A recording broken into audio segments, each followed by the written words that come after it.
Let's listen to what former Vice President Dick Cheney had to say on Fox News about interrogation techniques. In the aftermath of 9/11, with 3,000 dead Americans, 16 acres in downtown New York devastated, big hole in the Pentagon, we didn't know a lot about al-Qaeda. We didn't have the body of knowledge we have today. But it was a relatively unknown group. You know a little bit about it, but not a lot.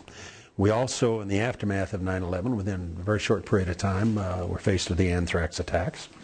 What we did know about al-Qaeda was that they were trying to acquire nuclear weapons.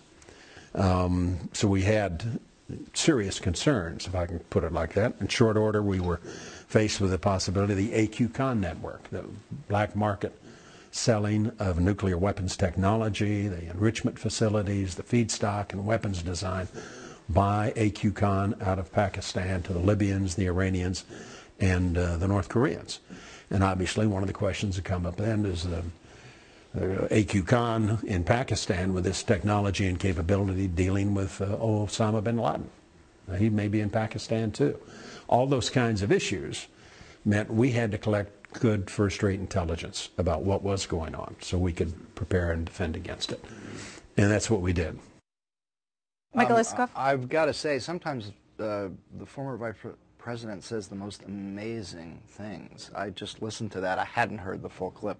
But he said at the time of 9/11, al-Qaeda was a relatively unknown group. I think people in the Justice Department and the FBI would listen to that and say what? Al-Qaeda was responsible for the Africa bombings in 1998. They were responsible for the bombings of the Cole in 2000.